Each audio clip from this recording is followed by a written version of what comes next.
好啦，今次咧就試啲乜嘢咧？今次係試呢個叫做 YOLO E Real Time Seeing Anything。咁啊呢個YOLO E 咧就有個特色咧，就係同其他 YOLO 嘅系列咧唔同咧，就係佢唔需要預先做訓練嘅。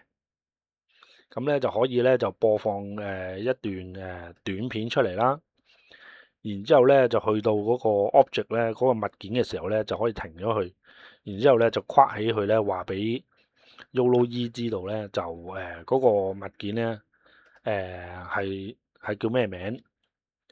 你俾個 label 佢，俾個 annotation 佢咧，就話俾佢聽。咁喺呢度咧就有個 reference 啦，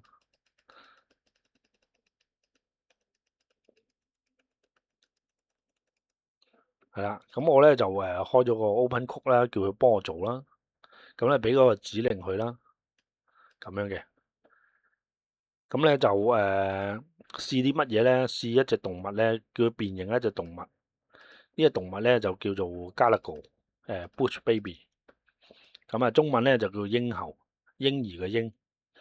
咁咧就係呢只咧就係一隻非洲嘅動物嚟嘅。咁啊，我首先俾一張相佢啦，問個 AI 咧知唔知道呢隻咩動物？咁佢就話唔知呢隻咩動物。咁就唔知就啱噶啦，因為我就係想攞嚟做YOLO E 啊嘛。如果佢知道呢隻係咩動物咧，咁我就會揾其他動物去試啦。咁咧就我俾嗰張相佢咧，然之後咧提示佢咧呢隻動物咧就係一隻非洲嘅動物嚟嘅。咁咧彈跳力咧就好強嘅。主食咧就主要嘅食物咧就唔係草，而係咧水果同埋昆蟲。咁跟住冇幾耐咧，佢就知道呢隻動物咧，佢估得到啦。佢估得到咧呢隻動物咧就係加勒高。咁啊，我就話俾佢聽夜行性嘅佢係。咁啊，於是咧係啦，佢就估得到之後咧，咁就要求咧佢咧就喺呢一段 YouTube 片咧就做一啲segmentation，即係跨住呢件物件做 segmentation，同埋呢個叫做呢個叫做bounding box 係啦，俾個框框佢喺呢個動物嗰度俾個框框佢啦。咁咧就然之後咧就俾一堆指令佢啦，俾一堆指令佢咧就係幾行嘢嘅啫，呢一度嘅啫。跟住咧就當然我要開一個 file 俾佢啦，開一個 project 俾佢，叫佢喺呢個 project 嗰度做啦。咁我就install 咗一啲譬如Ultralytics 啊、Torch 啊嗰啲咁嘅東西啦，預先安裝咗俾佢啦。呢個Torch CUDA 係 true 嘅。咁安裝咗俾佢之後咧，跟住咧就叫佢做呢個 segmentation 同埋 bounding box。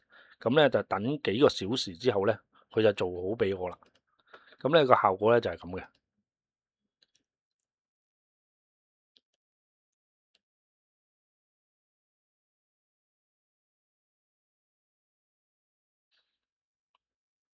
係啦。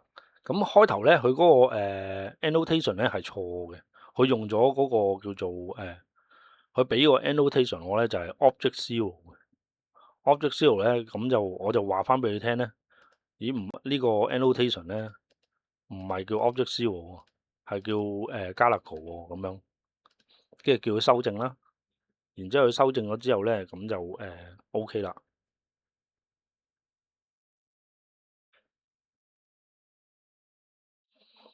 咁呢個 YOLO E 咧就喺某啲情況之下咧，係可以省卻好多時間啦。